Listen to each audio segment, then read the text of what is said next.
to do that. Dictionary.com. Alright. Let's just see, and I just spelled truth wrong. Let's just see if how it defines it, whether it's like some sort of abstract now or something, because I think we can do that. I think we can. I'll say truth reveals answers. There you go. That's what we want to go with. That way we can dodge it entirely. Yes. Truth reveals answers. Poses... Because it's true, and it's an answer. Because we take answers to be true. Yeah. Except they're not, because otherwise everyone on Earth would have an A in school. I guess. Because then any answer would be true. But theoretically, any answer would be true, correct? Law of averages... It's theoretical. I think every answer is true, period. Jeff has proven that. Jeff? Well, also, law of averages, any one, situation occurs an infinite number of times, sooner or later you're bound to get a desirable result, correct? Yeah. I think even on a even smaller scale with quantum mechanics, it just proves, like, how have we gotten anywhere as a people? Well, because, like I said, we need a foundation to start on to elaborate on the concept of truth. Truth occurs in everything, and so there must be a foundation for everything. But a foundation must be stable, and so it must be proved true. But how can you prove it true if there was nothing before it to elaborate on? Because anything that is true must have something that it is based on. Because truth is relative, so there's no such thing as absolute truth. Sure. So, exactly. There's no such thing as absolute truth, but that is true.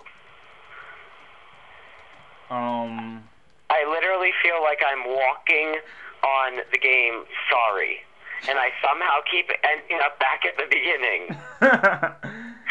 Yeah, basically, this line of reasoning has just descended or ascended, whatever you want it to be, into a complex paradox that we're simplifying down for the sake of this paper.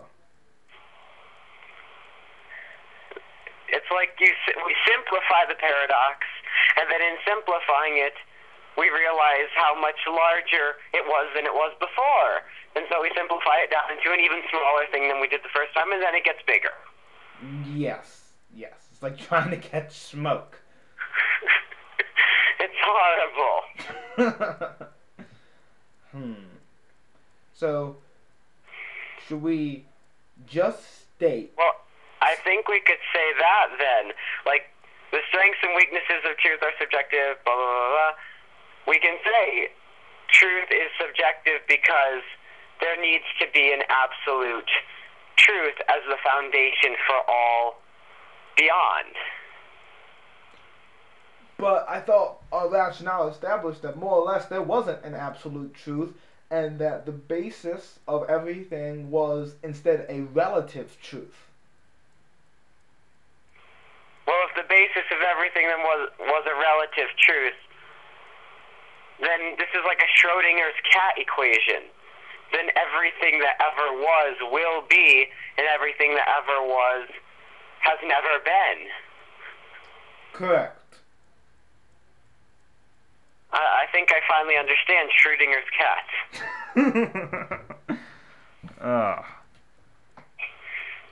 So, truth is the foundation for everything, and everything is naturally connected to truth, which is relative by definition. Okay.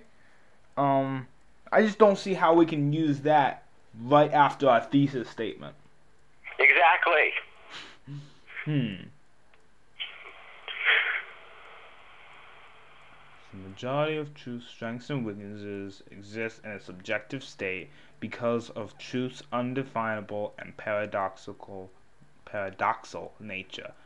It's paradoxical, I swear. The Mac says paradoxical is not a word. But yeah. It says paradoxical is. I know, but for some reason that feels wrong. I have it correct on my laptop. It says paradoxical is right. That just doesn't Oh. I know, it sounds so wrong. Okay, if I say truth is the foundation for, and I'm trying to say, like, all that is everything, ever, including the nothing. How do I say that other than all that is everything, including the nothing? Our ability to understand all existence is based on a reason which finds its root in a subjective truth.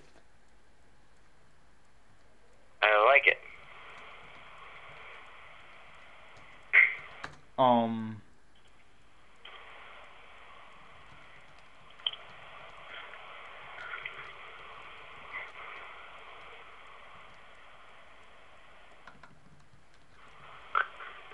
Remind me how we decided that absolute truth cannot be true.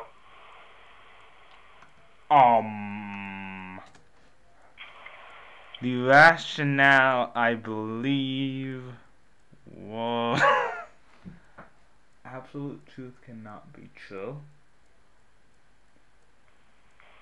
We said because there needs to. Oh, I remember, because there needs to be a true foundation for anything to begin on, but we couldn't, because that true foundation would have to be proven true by something before it, which there could not be. Then that foundation cannot exist, and nothing can exist beyond that foundation. Yes. Okay. Truth is the foundation for all of existence. I don't care anymore about her grammar-ness. If I can make any of this sound understandable to another human being, I'll be happy. That's an accomplishment right there. Foundation for all existence. So then how do we say that all that is beyond this true foundation that does not exist, but we're going to pretend exists, how do we say that that is all connected to truth? Because it is, but how do we say it is? Yeah, okay. Well, because for anything to exist, it must be true, because existence is true relative to us. I suppose, but I thought that other sentence summed it up pretty well. You know, everything that we experience is based in logic, which is rooted in truth. So, unless there is something that we can in no way experience or perceive, then we will have found something which does not have its basis in truth. But in the finding of that thing, we will have experienced and or perceived it, therefore proving that all things must be grounded in truth. So for any truth to exist, then all must be true, and for all to be true, there must be a foundation that was true, but we know is not there, because that would have to be proven by something else. Well, I guess rather, everything that we perceive has to be true. So yeah, unless there's something we cannot perceive, that would be something that wasn't true. Or does not have its basis in truth, one of the two. What if she gave us a paper next on false? That would be quite interesting, actually. Just like, she'd be like, now go to page 666 in the book. That's falsehood. Oh. Truth is a foundation for all of existence, and all must be true because it is. Yes. Well, truth exists in everything in some form because everything exists. Assuming and so truth exists in everything in some form, since by definition it is relative, we can say that like relative times relative equals absolute, just because it's like a double negative equals positive. Yeah, pretty much. Okay.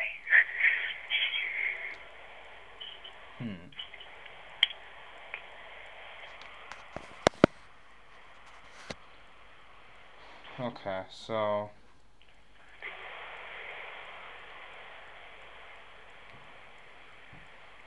instead of saying that truth nature is undefinable and paradoxical, should we instead more accent it as relative and paradoxical as opposed to undefinable? Sure. I did learn online that subjective and relative are different. Yeah. What if you were to have a relatively subjective experience? Well, because relative means there are two parties, but subjective means there is one party experiencing something that is not true in any other sense. What? No, we're not even going there.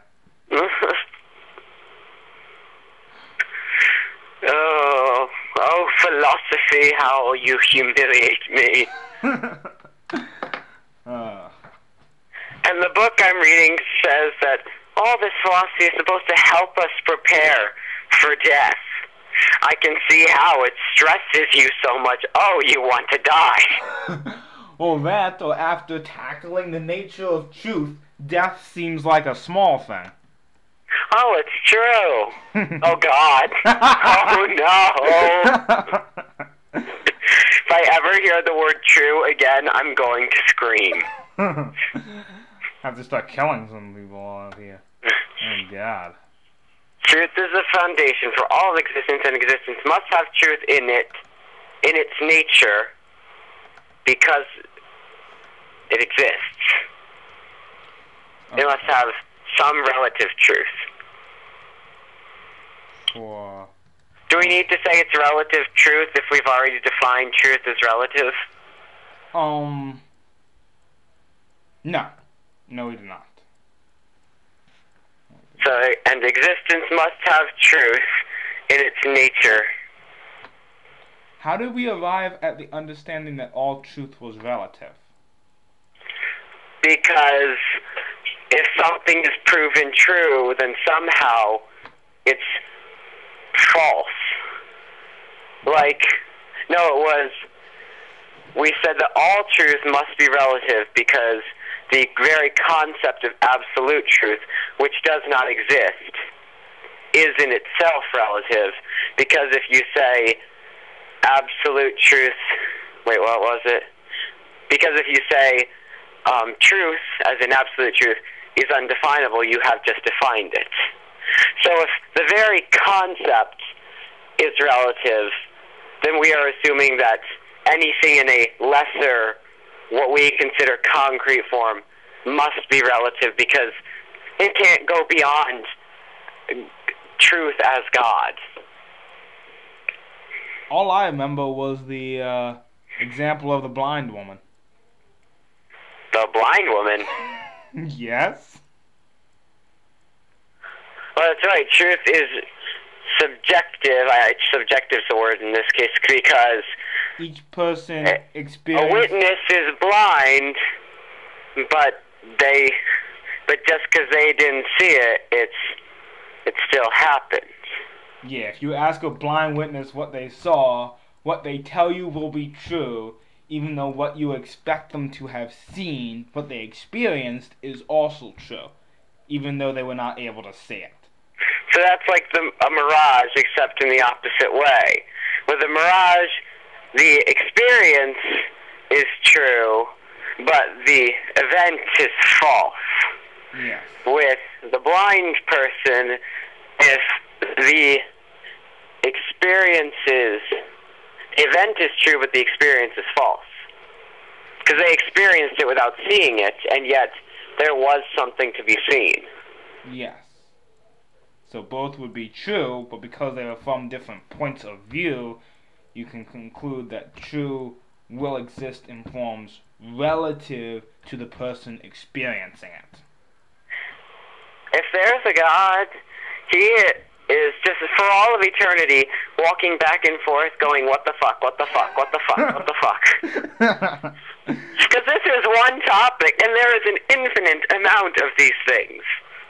Huh. Unless he created them simply for his own amusement for the rest